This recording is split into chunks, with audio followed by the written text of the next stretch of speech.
ओम नमो भगवते वासुदेवाय। श्री कृष्ण जी कहते हैं भागवत गीता में, जीवा से क्षमा करने में समय नहीं लगता, हृदय से क्षमा करने में आयु बीत जाती है। व्यर्थ का खर्चा जीवन की व्यवस्था को और व्यर्थ की चर्चा मन की अवस्था को खराब कर देती है।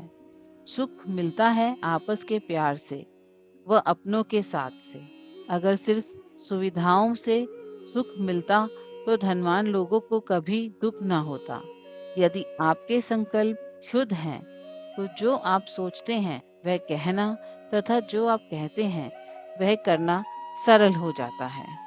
तो चलिए अब आगे बढ़ते हैं प्रथम स्कंद के 9वें अध्याय की ओर, जिसका नाम है युधिष्ठिरादि का भीष्म के पास जाना और भगवान श्री कृष्ण की स्तुति करते हुए भीष्म जी का प्राण त्याग करना। सूत जी कहते हैं, इस प्रकार राजा युधिष्ठिर प्रजा द्रोह से भयभीत हो गए।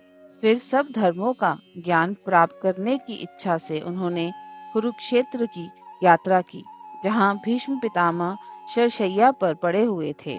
शौनकादि ऋषियों उस समय उन सब भाइयों ने स्वर्ण जटित रथों पर, जिनमें अच्छे अच्छे घोड़े जूते हुए थे, सवार होकर अपने भाई युधिष्ठिर का अनुगमन किया। उनके साथ व्यास, धौम्य आदि ब्राह्मण भी थे। शौनक जी अर्जुन के साथ भगवान श्री कृष्ण भी रथ पर चढ़कर चले। उन सब भाइयों के साथ महाराज युधिष्ठिर की ऐसी शोभा हुई मानो यक्षों से घिरे हुए स्वयं कुबेर ही जा रहे हों। अपने अनुचरों और भगवान श्री कृष्ण के साथ वहां जाकर पांडवों ने देखा कि भीष्म पितामह स्वर्ग से गिरे हुए देवता के समान पृथ्वी पर पड़े हुए हैं। उन लोगों ने उन्हें प्रणाम किया। शौनक जी उसी समय भरतवंशियों के गौरव रूप भीष्म पितामह को देखने के लिए सभी ब्रह्मऋषि, देव ऋषि और राज ऋषि वहां आए। पर्वत, नारद, धौम्य, भगवान व्यास, बृहदक्ष, भरद्वाज ऋषियों के साथ परशुराम जी, वशिष्ठ, इंद्रप्रमथ, चित्र, गृत्समत, असित, कक्षीवान, गौतम, अत्रि, विश्वामित्र, सुदर्शन तथा और भी सुखदेव आदि शुद्ध हृदय महात्मागण एवं शिष्यों के सहित कश्यप, अंगिरा, पुत्र बृहस्पति आदि मुनिगण भी वहां पधारे। भीष्म पितामह धर्म को और देश काल के विभाग को कहाँ किस समय क्या करना चाहिए इस बात को जानते थे। उन्होंने उन बड़भागी ऋषियों को सम्मिलित हुआ देखकर उनका यथायोग्य सत्कार किया। वे भगवान श्री कृष्ण का प्रभाव भी जानते थे, अतः उन्होंने अपनी लीला से मनुष्य का वेश धारण करके वहां बैठे हुए तथा जगदीश्वर के रूप में हृदय में विराजमान भगवान श्री कृष्ण की बाहर तथा भीतर दोनों जगह पूजा की। पांडव बड़े विनय और प्रेम के साथ भीष्म पितामह के पास बैठे। उन्हें देखकर भीष्म पितामह की आंखें प्रेम के आंसुओं से भर गई। उन्होंने उनसे कहा, धर्मपुत्रों, हाय हाय, ये बड़े कष्ट और अन्याय की बात है कि तुम लोगों को ब्राह्मण धर्म और भगवान के आश्रित रहने पर भी इतने कष्ट के साथ जीना पड़ा, जिसके तुम कदापि योग्य नहीं थे। अतिथि पांडु की मृत्यु के समय तुम्हारी अवस्था बहुत छोटी थी। उन दिनों तुम लोगों के लिए कुंती रानी को और साथ साथ तुम्हें भी बार बार बहुत से कष्ट झेलने पड़े। जिस प्रकार बादल वायु के वश में रहने हैं, वैसे ही लोकपालों के सहित सारा संसार काल भगवान के अधीन है। मैं समझता हूँ कि तुम लोगों के जीवन में ये जो अप्रिय घटनाएं घटित हुई हैं, वह सब उन्हीं की लीला है। नहीं तो जहाँ साक्षात धर्मपुत्र राजा युधिष्ठिर हों, गदाधारी भीमसेन और धनुर्धारी अर्जुन रक्षा का काम कर रहे हों, गांडीव धनुष हो और स्वयं श्री कृष्ण सहृदय हों, भला वहां भी विपत्ति की संभावना है। ये काल रूप श्री कृष्ण कब क्या करना चाहते हैं, इस बात को कभी कोई नहीं जानता। बड़े बड़े ज्ञानी भी इसे जानने की इच्छा करके मोहित हो जाते हैं। युधिष्ठिर, संसार की ये सब घटनाएं ईश्वेच्छा के अधीन हैं। उसी का अनुसरण करते तुम इस अनाथ प्रजा का पालन करो, क्योंकि अब तुम ही इसके स्वामी और इसके पालन करने में समर्थ हो। ये श्री कृष्ण साक्षात भगवान हैं। ये सबके आदि कारण और परम पुरुष नारायण हैं।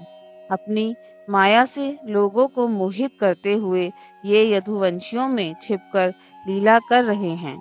इनका प्रभाव अत्यंत गूढ़ एवं रहस्यमय है। युधिष्ठिर, उसे भगवान शंकर, देवऋषि नारद और स्वयं भगवान कपिल ही जानते हैं, जिन्हें तुम अपना ममेरा भाई, प्रिय मित्र और सबसे बड़ा हितु मानते हो तथा जिन्हें तुमने प्रेमवश अपना मंत्री, दूत और सारथी बनाने में संकोच नहीं किया है, वह स्वयं परमात्मा है। इन सर्वात्मा, समदर्शी, अद्वितीय, अहंकारी और निष्पाप परमात्मा में उन ऊंचे नीचे कार्यों के कारण कभी किसी प्रकार की विषमता नहीं होती। युधिष्ठिर, इस प्रकार सर्वत्र सम होने पर भी देखो तो सही, वह अपने अनन्य प्रेमी भक्तों पर कितनी कृपा करते हैं। यही कारण है कि ऐसे समय में, जबकि मैं अपने प्राणों का त्याग करने जा रहा हूँ, इन भगवान श्री कृष्ण ने मुझे साक्षात दर्शन दिया है। भगवत परायण योगी पुरुष भक्ति भाव से इनमें अपना मन लगाकर और वाणी से इनके नाम का कीर्तन करते हुए शरीर का त्याग करते हैं और कामनाओं से तथा कर्म के बंधन से छूट जाते हैं। वह ही देव देव भगवान अपने प्रसन्न हास्य और रक्त कमल के समान अरुण नेत्रों से उलसित मुख वाले चतुर्भुज रूप से, जिसका और लोगों को केवल ध्यान में दर्शन होता है, तब तक यहीं स्थित रहकर प्रतीक्षा करें, जब तक मैं इस शरीर का त्याग न कर दूं। सूची कहते हैं, युधिष्ठिर ने उनकी ये बात सुनकर शरशैया पर सोए हुए भीष्म पितामह से बहुत से ऋषियों के सामने ही नाना प्रकार के धर्मों के संबंध में अनेकों रहस्य पूछे। तब तत्ववेता भीष्म पितामह ने वर्ण और आश्रम के अनुसार पुरुष के स्वाभाविक धर्म और वैराग्य तथा राग के कारण विभिन्न रूप से बतलाए हुए निवृत्त और प्रकृति रूप द्विविध धर्म, दान धर्म, राजधर्म, मोक्ष धर्म, स्त्री धर्म और भगवत धर्म, इन सब का अलग अलग संक्षेप और विस्तार से वर्णन किया।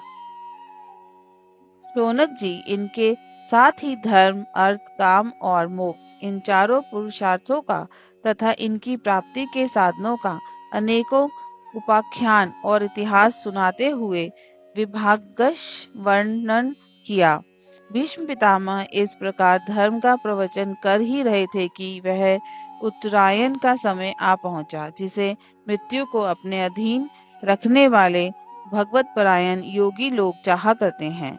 उस समय हजारों रथियों के नेता भीष्म पितामह ने वाणी का संयम करके मन को सब ओर से हटाकर अपने सामने स्थित आदि पुरुष भगवान श्री कृष्ण में लगा दिया।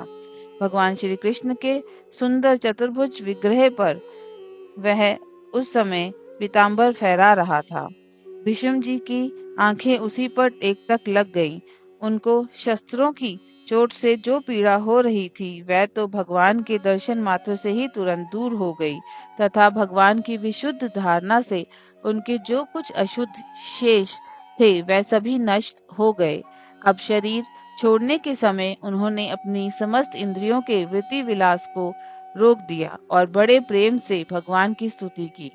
भीष्म जी ने कहा, अब मृत्यु के समय मैं अपनी यह बुद्धि, जो अनेक प्रकार के साधनों का अनुष्ठान करने से अत्यंत शुद्ध एवं कामना रहित हो गई है, यदुवंश शिरोमणि अनंत भगवान श्री कृष्ण के चरणों में समर्पित करता हूँ, जो सदा सर्वदा अपने आनंदमय स्वरूप में स्थित रहते हुए भी कभी विहार करने की, लीला करने की इच्छा से प्रकृति को स्वीकार कर लेते हैं, जिससे यह सृष्टि परंपरा चलती है, जिनका शरीर त्रिभुवन सुंदर एवं श्याम तमाल के समान सांवला है, जिस पर सूर्य रश्मियों के समान श्रेष्ठ पीताम्बर लहराता रहता है और कमल सदृश मुख पर घुंघराली अलकें लटकती रहती हैं।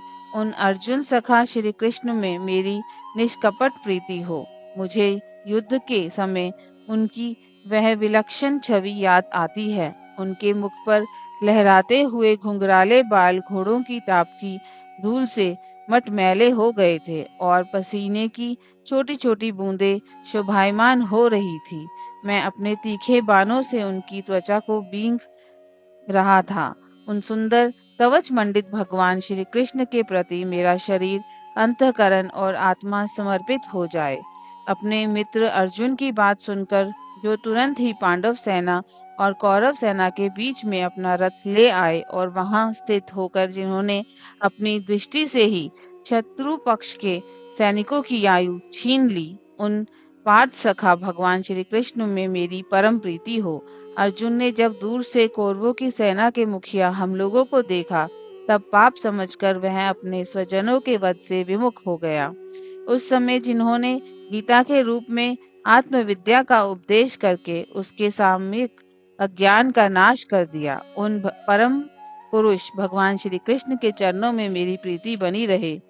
मैंने प्रतिज्ञा कर ली थी कि मैं श्री कृष्ण को शस्त्र ग्रहण कराकर छोड़ूंगा। उसे सत्य एवं ऊंची करने के लिए उन्होंने अपनी शस्त्र ग्रहण न करने की प्रतिज्ञा तोड़ दी। उस समय वह रथ से नीचे कूद पड़े और सिंह जैसे हाथी को मारने के लिए उस पर टूट पड़ता है, वैसे ही रथ का पहिया लेकर मुझ पर झपट पड़े। उस समय वह इतने वेग से दौड़े कि उनके कंधे का दुपट्टा गिर गया और पृथ्वी कांपने लगी। मुझ आतताई ने तीखे बाण मार मार कर उनके शरीर का कवच तोड़ डाला था, जिससे सारा शरीर लहूलुहान हो रहा था।